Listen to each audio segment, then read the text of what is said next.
பத்துறது, நம்மள வந்து டாமினேட் பண்றது, இவனா வேஸ்ட் அப்படின்னு சொல்லி ஒதுக்கி வைக்கிறது, இந்த மாதிரி வந்து எனக்கும் நிறைய நடந்திருக்கு, அவருக்கும் நடந்திருக்கு. அந்த ஃப்ரெண்ட் சர்க்கிள் முன்னாடி நாங்க 2 பேரும் வந்து உங்களோட நாங்க நல்லா பெட்டரா பண்ணுவோம், கண்டிப்பா நாங்க வந்து முன்னாடி வருவோம்னு சொல்லிட்டு சேலஞ்ச் பண்ணி தான் பண்ணது. இப்ப என் ஃப்ரெண்ட் சர்க்கிள்குள்ள போனோம்னு வச்சுங்க, இவனா பெரிய ஆளா, இவனா பெரிய பட்டானா அப்படின்னு தான் பேசுவாங்க. நம்ம இந்த அளவுக்கு திருவள்ளூர்லயே நம்ம தான் லீடிங் இன்ஸ்டியூட். அது உங்களுக்கு தெரியுமா தெரியாது, திருவள்ளூர்ல நம்ம தான் லீடிங் இன்ஸ்டியூட். நீங்க கூகுள்ல போயிட்டு ரிவ்யூஸ் பாத்தீங்கன்னா ஆர் ஸ்கொயர் இருந்தது ஃபர்ஸ்ட், அத மூடிட்டாங்க. அதுக்கு நம்ம லீடிங் எடுத்தோம். பிராண்ட் சொல்ல கூடாதுமா,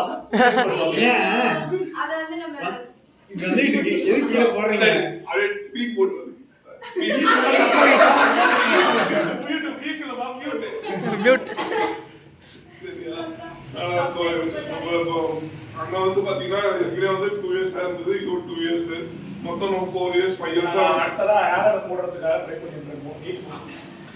நீட்டுக்கு போவோம், நீட்டுக்கு போய் யாருக்கு ஊத்தி போடலான்னு ஒரு பிளான்ல இருக்கும். ஆனா நாங்க எது பண்ணாலுமே ரிவீல் பண்ண கூடாது. இல்ல ஏதோ பேரா முன்னாடி இந்த ரெண்டு டார்கெட் ஊத்திச்சல ஆல் ஓவர் இல்லையா, ஆகாஷ் எடுத்து போறோம். ஆகாஷ் ஊத்திக்கிட்ட அவதான், ஆகாஷ் பிஜி எல்லாம் ஊத்தி வீடியோ எடுத்துட்டு என்ன ஏய் வீட்டுக்கு போறடா.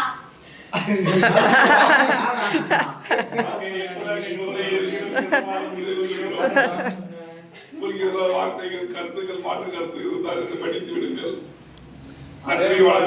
ஈக்குவல் சப்போர்ட்ன்றது வந்து என்னதான் கிளாஸ்னா எடுத்தாலும் இங்க இருக்க ஆர்டிகல்ஸ் சேர்ல இருந்து போர்டு வரைக்கும் இந்த தூக்கி போடுற வேலை, அரேஞ்ச்மெண்ட் பண்ற வேலை எல்லாம் பண்ணி கொடுத்தது எல்லாமே வந்து அவர் தான். அது லீவ் நாள் எல்லாத்தையும் அங்கெல்லாம் நான் எதுவுமே வந்ததில்லை.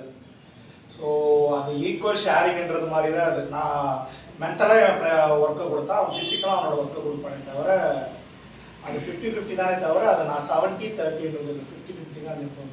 எனிதிங் அது 50-50 ஆகிடும். அது அவனா நினச்சிட்டு இருக்கா 70-30 இல்லை, அது 50-50 தான்.